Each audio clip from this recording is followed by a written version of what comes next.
Migraine sir में शदीद दर्द की वजूहात में से एक बड़ी कॉमन वजह है और ये दर्द अक्सर ख़वातीन के अंदर देखा जाता है और बहुत सारे लोगों में मैं देखता हूँ कि कपल्स में लड़ाई हो जाती है और मर्द हज़रात यहाँ पे कहीं न कहीं थोड़ा ज़्यादती कर जाते हैं कि तुम्हारे तो सर का दर्द ही ख़त्म नहीं होता। हाँ, ये एक ऐसी बीमारी है जो ख़वातीन में ज़्यादा देखी जाती है। सबसे पहले मिग्रेन है क्या? मिग्रेन जिसको हम आम अल्फ़ाज़ में आधे सर का दर्द या दर्द शकीका भी कहते हैं।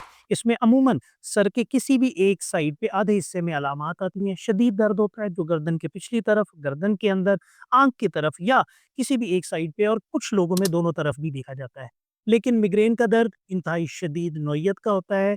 कुछ लोगों को ये दर्द के अटैक होने से पहले अलामात आती हैं, उसे हम ऑरा कहते हैं। जैसे अचानक उनकी आँखों के आगे फ्लैशेज़ ऑफ लाइट आते हैं, बैंड ऑफ लाइट यानी ऐसे लगता है आँखों की आगे कोई एक रोशनी की पट्टी या सितारे से टिमटिमा रहे हैं या कुछ लोगों को नौज़िया यानी मतली की कैफ़ियत होती है और उसके बाद शदीद दर्द शुरू होता है, तो उनको पता लगने लग जाता है कि मुझे अटैक हो रहा है। प्रीडिस्पोज़िंग फैक्टर क्या है?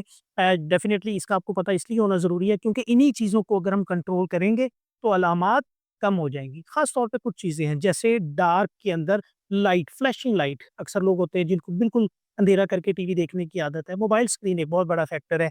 जैसे ही आप उसको मुसलसल स्क्रीन को देख रहे होते हैं, तो उसकी फ्लैशेज़ ऑफ लाइट आपको इसको ट्रिगर कर सकती हैं। लड़कों में या मेल में गेमिंग की वजह से हो सकती है, lack of sleep, tension, stress और इसके अलावा फूड फूड की इसके साथ डेफ़िनिट एसोसिएशन है जिसके अंदर चॉकलेट है, कॉफ़ी है, कोल्ड ड्रिंक्स हैं, चीज़ है, ये वाली चीज़ें भी इसके रिस्क को बढ़ा सकती हैं। कुछ और भी चीज़ें हैं लेकिन ये कॉमन फैक्टर हैं जिससे डेफ़िनिटली हमें इनसे बचना है, नंबर 1।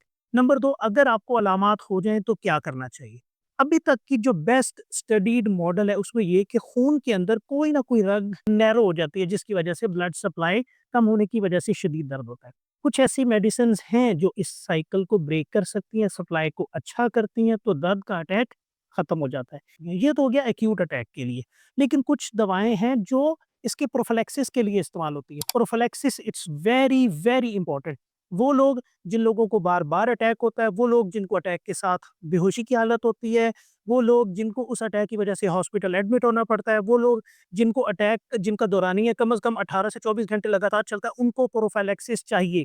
प्रोफिलैक्सिस क्या है? ये आपको अटैक होने से बचाता है। अगर आपका डॉक्टर इतने सारी अलामात के साथ आपको प्रोफिलैक्सिस की बात नहीं कर रहा, तो वो चाह रहा है कि आप उसके पास बार-बार आते रहें, क्योंकि वो नहीं चाहता कि आप ठीक हों और आपकी जान इससे छूट जाए। प्रोफिलैक्सिस क्या है? 10 के करीब मुख्तलिफ ग्रुप्स की दवाइयाँ हैं, जिसको भी जो सूट करे, वो जब रेगुलर दवाई लेते हैं, तो या तो आपको मिग्रेन का अटैक नहीं होगा, अगर होगा तो उसका दौरानिया कम हो सकता है या आपको जो अटैक हो रहे हैं, उनके दरमियान में गैप्स आना शुरू हो जाएँगे। अपना ख्याल रखें, मिग्रेन सीरियस है, इसको सीरियस लें, ताहम इसका इलाज मौजूद है, आप अपनी क्वालिटी ऑफ लाइफ बेहतर कर सकते हैं।